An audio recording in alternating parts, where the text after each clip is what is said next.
promover a chamada classroom, né? Classroom é quando se junta vários clientes numa ação só.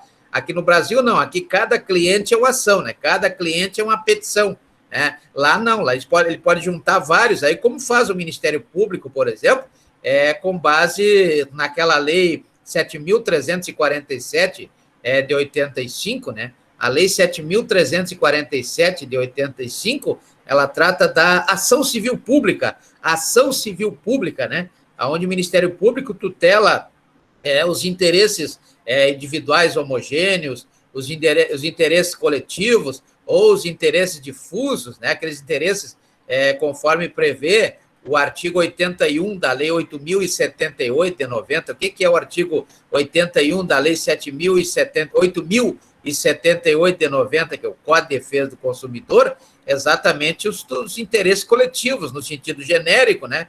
Que pode ser individuais homogêneos, pode ser coletivos ou pode ser difuso. Então, são os casos aí dos crimes. No crime, praticamente, não existe esse tipo de entendimento, uma vez que o crime já né? Já é interesse público. Por isso é que no artigo 129, inciso 1º da Constituição Federal, o titular não é a pessoa que sofre a ação, não é a pessoa que sofre o roubo ou o furto, e sim o próprio Ministério Público, que é o titular da ação, conforme prevê o artigo 129, inciso 1º da Constituição Federal, né? Mas o que é o crime, na verdade? O crime é toda ação ou omissão típica, antijurídica e culpável.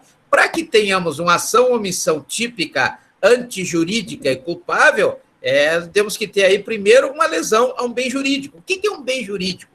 Quando se fala em bem jurídico, se fala no quê? Na verdade, o Código Penal e a legislação extravagante que nós iremos estudar, e aí existe uma grande dificuldade para determinar, na verdade, qual é o bem jurídico na legislação extravagante. Em muitas delas, na verdade, o bem jurídico pode ser a vida, pode ser a honra, pode ser o patrimônio, né? Pode ser a dignidade sexual, pode ser a propriedade material, quer dizer, vários bens jurídicos nós iremos ver aqui, né? Em que é uma confusão na legislação extravagante. Por exemplo, a Lei 9.613 de 98 é a lei que trata da lavagem de dinheiro, né? É um crime contra o patrimônio, é um crime contra a sociedade? Qual é o enquadramento aí do bem jurídico dessa lei 9.613 de 96? E várias outras leis que nós veremos aqui, onde nós teremos que discutir, né? Qual é o enquadramento certinho para o bem jurídico? Qual é o bem jurídico tutelado que estará sendo violado ou ofendido, né, nesse caso? Então, a primeira definição que nós teremos que ter é o bem jurídico. Qual é o bem jurídico? Primeira definição para definir um crime é qual o bem jurídico tutelado foi aí violado, foi lesado, né, foi ofendido, né? Temos também o caso da intervenção mínima. O que é intervenção mínima? Quando se fala em intervenção mínima do direito penal, é porque o direito penal é a última ratio. O que é a última ratio? É a última providência que o Estado tem que tomar. Então, vem uma pessoa, ultrapassa aquela linha imaginária que nós sabemos que é o Estado de Direito, né, que foi criado através da aplicação do contrato social sobre o Estado de natureza, e aí, quando se aplica o contrato social sobre o Estado de natureza, surge um novo Estado, que é o chamado Estado de Direito, né? E quando alguém viola esse Estado de Direito, já que essa linha imaginária, que é o Estado de Direito, diz que todos temos que estar abaixo da lei, da linha, inclusive o próprio Estado, né? Então, quando alguém viola, né, aí passa para o outro lado, o Estado tem que ir lá pegar esse camarada, né? E aí é que funciona o sistema de segurança pública lá do doutor Tibério, né? Temos aí lá no artigo 144 da Constituição Federal que o Estado tem obrigação de garantir a inviolabilidade ao direito à vida, né? Garantir a inviolabilidade ao direito à liberdade, à igualdade, a garantir a inviolabilidade ao direito à segurança, garantir a inviolabilidade ao direito à propriedade, né? O Estado tem que garantir, né? Isso está lá no artigo 5º caput da Constituição Federal. Garantir não o direito à vida, garantir não o direito à segurança, mas garantir a inviolabilidade ao direito à segurança como prevê o artigo 144 da Constituição Federal, com aqueles órgãos que estão lá. Hoje nós temos um sistema único de segurança pública, com a Lei 13.675 de 2018, né? Lei 13.675 de 2018, nós temos órgãos criados lá no sistema de segurança pública, como a Polícia Federal, a Polícia Rodoviária Federal, a Polícia Ferroviária Federal, a Polícia Civil e a Polícia Militar e os Bombeiros Militares, e lá no artigo 144, inciso 6º, ainda temos as polícias penais, né? Polícias penais que foram criadas pela emenda constitucional número 104, e aqui no estado do Acre, pela emenda constitucional número 53, que alterou o artigo 45 da Constituição do estado do Acre. A Polícia Penal, logicamente, como todas as outras, elas têm uma área, né? Uma área de competência. Essa área de competência,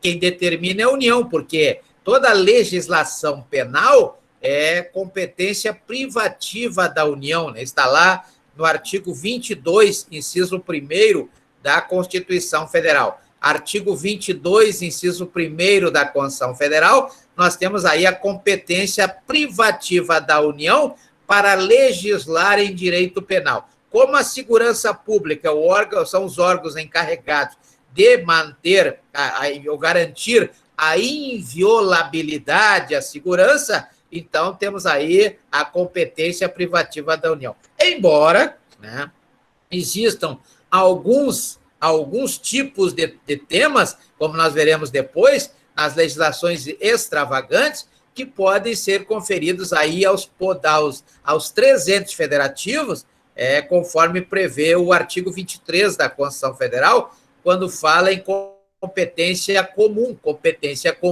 entre os entes federativos, nos termos do artigo 23 da Constituição Federal. Então, eu peço aos senhores que deem uma olhada do artigo 21 até o artigo 24 da Constituição Federal e também o artigo 30, né, quando se relaciona aí aos municípios, né, a competência dos municípios, principalmente porque, né, muita gente boa entende que a Guarda Municipal é um órgão de segurança pública e não é um órgão de segurança pública, embora esteja previsto lá no artigo 144, parágrafo 8º, artigo 144, parágrafo 8º da Constituição Federal, não é um órgão de segurança pública, a Guarda Municipal, né? Então tem que ter cuidado aí nos concursos em relação à Guarda Municipal, a famosa Guarda Municipal. Muito bem, então nós temos aí a questão da intervenção mínima do direito penal, porque o direito penal é a última ratio, né?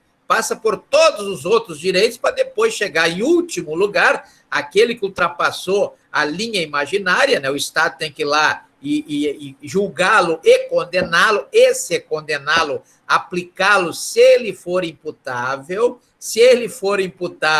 aplicar-lhe uma pena, se ele for imputável, aplicar-lhe uma pena, né? Se ele não for imputável, ou seja, se ele for inimputável, nos termos do artigo 26 do Código Penal, aplicar-lhe uma medida de segurança. Na medida de segurança, ele vai ficar internado num hospital, no nosocômio, né? Como prescreve o artigo 96. Artigo 96 é do próprio Código Penal, a medida de segurança, né? Já se ele for inimputável pela idade, conforme prevê o artigo 27 do Código Penal, artigo 27 do Código Penal e determinado pelo artigo 228 da Constituição Federal, artigo 228 da Constituição Federal, ele não vai sofrer uma pena também, né? Ele vai sofrer uma medida socioeducativa, conforme prevê o artigo 112 e seguintes da Lei 8.069 de 90. Então, nós temos 3 situações aí.